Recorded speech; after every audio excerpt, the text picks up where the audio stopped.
50 ans après la République démocratique du Congo, messieurs et dames, est à la porte d'une finale de la phase finale de la Coupe du Monde.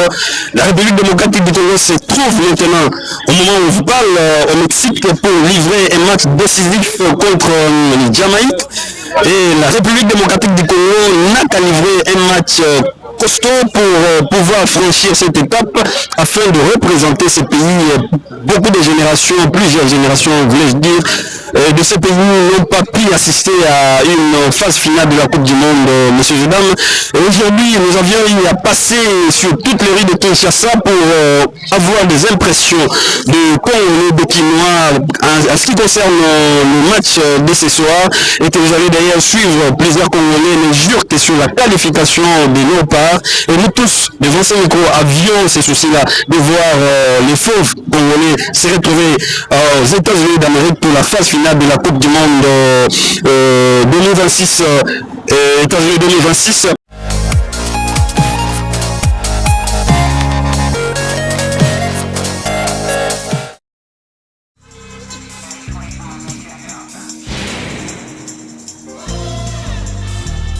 Voilà, suivez en direct les interventions des Quinois au micro de Objectif Négatif. Oui, c'est bonsoir. Bonsoir. C'est toi votre nom, Winner. Je suis déjà sous l'emblème de notre pays. Tu vois déjà une valise de léopard. Cela signifie quoi pour la journée d'aujourd'hui pour toi? Bon, en tout cas, aujourd'hui c'est une journée assez spéciale parce que nous sommes là pour soutenir nos joueurs léopard. Vu que nous sommes une nation réunie, donc voilà, c'est pour ça que j'ai mis en maillot pour soutenir nos joueurs. Voilà, c'est une façon pour toi de soutenir l'équipe nationale et tes impressions sont comment par rapport aux statistiques, le match ce soir, après c'est sur 2 par un soir de combien de buts? Bon, là je préférerais que Léopard puisse gagner un score de 3-2 si ce serait possible.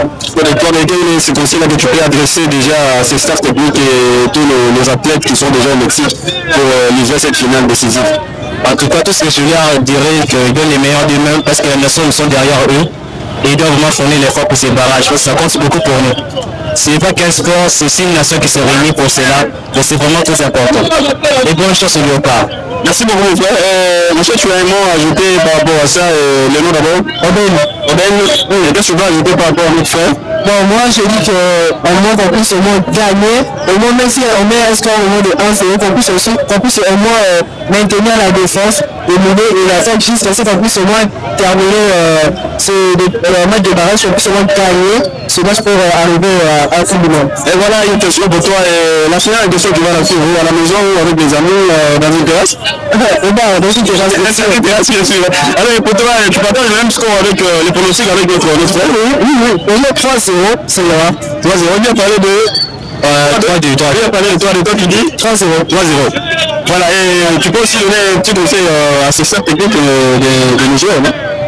Qui puissent être déterminés et aussi qui puissent bien observer les passes qu'ils font et faire la lecture de jeu pour mieux anticiper leur fonction d'attaque, de mieux et aussi de la défense. Merci beaucoup et bonne chance à vous tous. Merci. Voilà, Léopard, je vais t'alléluer. Les autres ont la match à qualification. Madame, comment on a eu? Comment on a Esther Sombo? Esther Sombo, tu l'as dit, tu l'as dit, les autres ont match à barrage, finale à barrage. Pour ceux qui ont gagné le match, on a fait impression par rapport à qui nous a dit sur les Zambélémés. Oui, impression à moi, Zaboye, Nazobon de la Nzambe, RDC et Kende et Lomba. Parce que, et ça ne c'est pas Nangaï, et ça, jouent ma casse au monde à équipe nationale Nabiso, et comme ici, au monde à porte à l'eau, parce que, au monde à la finale, les arts, au monde à porte à l'eau. En tout cas, nous avons de l'ensemble, nous avons encouragé sur le temps, parce que nous avons dit que non, les hommes de la Bisso, il faut de la faire, on a de la Bisso, et plutôt soutenir, ma joueur Nabiso, pour que ça ait ma casse. Voilà. Bonsoir, mon niveau. Bonsoir, la bonne Bonjour.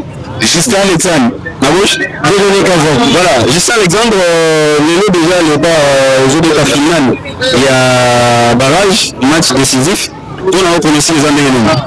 Pronostic les années, on mené 3-0. Cédric Bakam Wazana Debi, na Ouissa Zana Bimoko. Je peux partager le score. Les gars à 3, ils ont 3.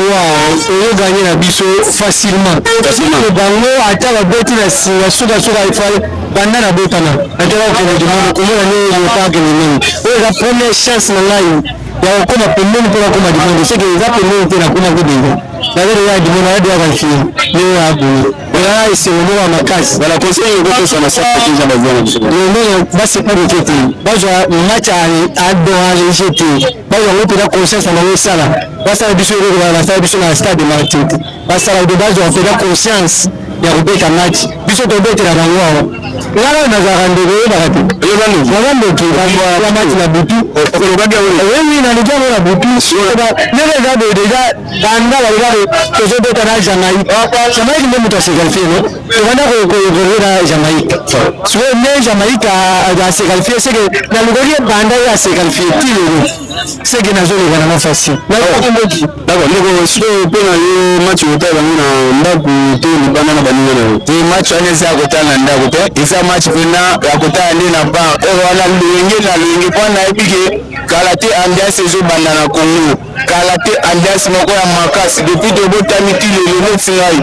Na Koki si 31 d'âge. Mais na tigalo mona liopa ke a comité na ba niveau ana.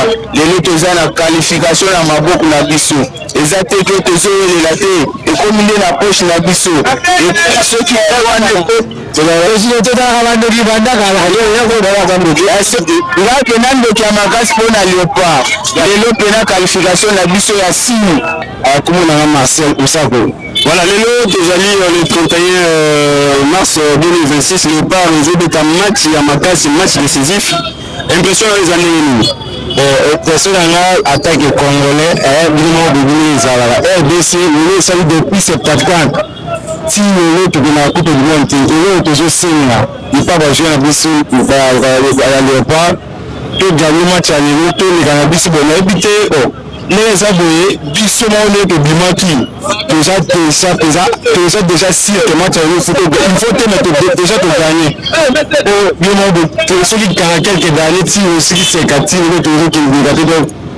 il faut te gagner la match. Comment on a un moment de temps? On a déjà le pas au but à la peau, on a la match. On a pas la peau, on a 4 caméra.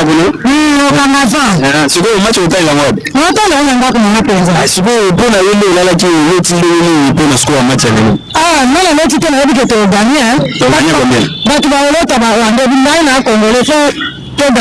si vous avez gagné combien pour le score, il faut aller à combien? Bon, donc, nous sommes bien avant à 2-4. 2-0. Au match à l'élo, il faut gagner le pénal, il faut que tu aies 3-0 vraiment. Conseil, nous repère ça, on a staff de mobile pas. Bon, staff mobile pas, on a repère ça, il faut pas que le match à l'élo, pénal, tu gagnes au pénal. Obligatoire de gagner au match à l'élo. Match à l'élo, tu as le pénal, tu as le pénal. Là, il faut mener la boue, il faut faire un match à l'élo. Pour les abattre, il faut faire un match à l'élo.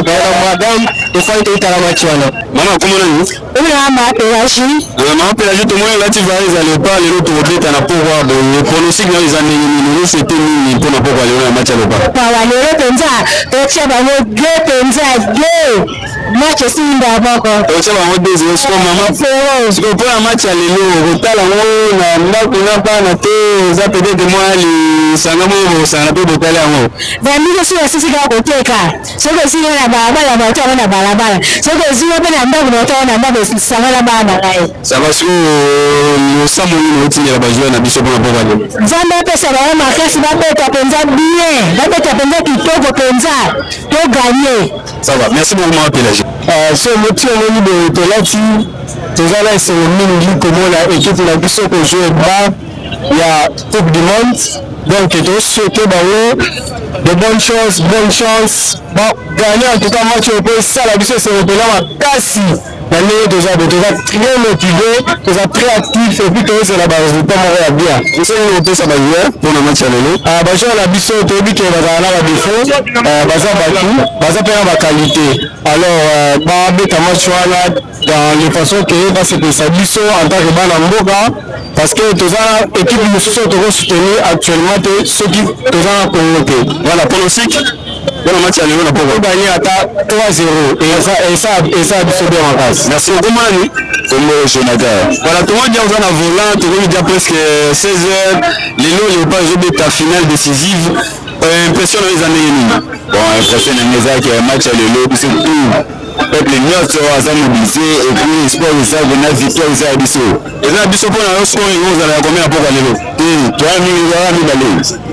mibale kaka mibale biso la charme bazaka mibale so net lelo match yango eti 22h bino parfois obulaka ti ba 23h est-ce que otala yango na palais to otala yango libanda na bana mai match ya lelo soki na mbanda kote biso azika de wana filo bunda moko ozowanda kote sapato na obula telobi merci beaucoup est-ce que conseil no opesa staff technique na bajoueur na biso nyonso bon conseil ezaka ke pour maîtriser équipe tozala calme pas de panique batrahison wana basalaka biso wana donc tolingi ndeti biso nyonso eza esprit moko toganye c'est bon ouais on a zanya wana ça va merci beaucoup bonne chance na biso nyonso ouais bonne chance na biso nyonso congolais congolaises en tout cas tout la match dans les bons et les gars calme victoire na biso eza calme merci beaucoup bon normalement toganye na biso ndenge na yebi toganye na biso ma 2-1 na biso eleka nango normal pronostic eza ke epesi nde chance na liapa na biso bazia na biso topesa bango force etika bango te madame bonsoir komonani Malaza pour ça de Malaza pas les deux de finale décisive il y a barrage au Mexique pour nous les années score ou le tagi na butu les années le but jamaïcain là faut donc aller voir à 4-3-0 on a dans 4-3-0 si déjà nous avons match au tel à palais de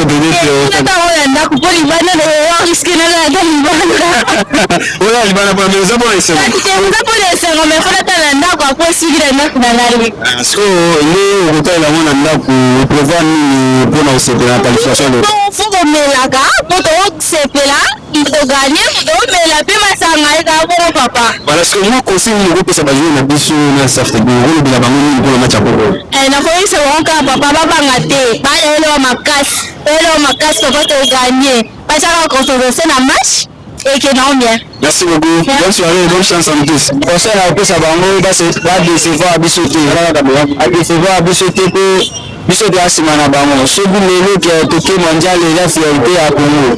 Donc tout c'est pas ma casse au Kenya mondial de sali ba ne belé de la mondial te mais lelo après ça biso force à go à soutenir bango mais de soutenir bango chaque jour donc c'est la victoire à biso ça va 2-1 au pas le but match le pronostic les amis bon ezali déjà so ina bo sente ça fait déjà 52 déjà au exibition moi tabolo que le sous mondial to sepeli na ba oyo ba autorité ya mboka do sala pour to soutenir équipe nationale et que les liboso donc si c'est ça que Congo donc les autres appena pour fêter sous fête il y a oh là anniversaire mutu akota à fin de l'année to de son anniversaire moi le o sale malami donc c'est ça que on pas gagner le et ça ils n'ont pas ce qu'on va jouer staff technique pour na match pour aller bon conseil la robeza pour la jouer à uni babi no c'est la force simbala to so susu wana ba ne o tu ba leka to ça moi soit pratique le to be capo to gagner